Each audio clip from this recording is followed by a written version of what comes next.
اسلام میں کہا گیا ہے کہ موت کے بعد زندگی ہے. یہ آپ کیسے ثابت کر سکتے ہیں؟ یہ ثابت کرنے کے دو طریقے ہیں. ایک طریقہ ہے کہ آج سائنس اور ٹیکنالوجی بڑھنے کے بعد ہمیں پتہ چلتا ہے کہ قرآن مجید میں 6000 سے زیادہ آیتیں ہیں اور ان میں سے 1000 سے زیادہ سائنس کے بارے میں علم دیتی ہمیں. آج سائنس اور ٹیکنالوجی بڑھنے کے بعد ہمیں یہ پتہ چلتا ہے کہ جو بھی کچھ قرآن مجید کہہ رہا ہے تقریباً 80% جو بھی کچھ قرآن مجید میں لکھا ہے آج سائنس اسے 100% تسلیم کرتی ہے. مثال کے طور پہ کس طریقے سے کائنات قائم ہوئی، سورج کے بارے میں، چاند کے بارے میں، ان سب چیزوں کے بارے میں جب ہم تحقیق کرتے ہیں آج کی سائنس یہ کہتی ہے کہ 80% جو ہمیں معلومات ملتے ہیں قرآن میں سے اگر ہم سائنس کے ذریعوں سے پرکھیں تو پتہ چلتا ہے کہ وہ 100% صحیح ہے. باقی 20% ڈاؤٹ فل ہے، ہو سکتا ہے صحیح ہے، ہو سکتا ہے غلط ہے. اس میں سے ایک پوائنٹ بھی نہیں ہے، ایک آیت بھی نہیں ہے جسے سائنس نے غلط ثابت کیا ہے. کچھ چیزیں سائنس یہ کہتی ہے کہ سائنس ابھی اتنی ایڈوانسڈ نہیں ہے، اتنے آگے نہیں پہنچی کہ وہ اس قرآن مجید کے آیت پہ کچھ کہہ سکے. تو 80% قرآن مجید کا تقریباً 100% صحیح ہے، 20% ڈاؤٹ فل، نہ صحیح نہ غلط. تو میری منطق، میری لاجک یہ کہتی ہے اگر 80% 100% صحیح ہے اور 20% ہمیں نہیں پتا کیونکہ سائنس اتنی ایڈوانس نہیں ہے، تو میری لاجک یہ کہتی ہے کہ یہ 20% بھی انشاءاللہ صحیح ہوگی. It is not a blind belief, یہ اندھ وشواس نہیں ہے، یہ وشواس ہے منطق کے بل پر، بیسڈ آن لاجک.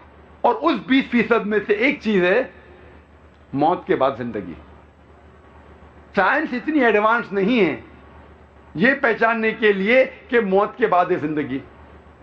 دوسرا طریقہ لوگ کو بتانے کے لیے کہ موت کے بعد زندگی ہے وہ یہ ہے، سپوز مثال کے طور پہ اگر میں مثال کے طور پہ یہ ثابت کرنے کے لیے موت کے بعد زندگی کو ثابت کرنے کے لیے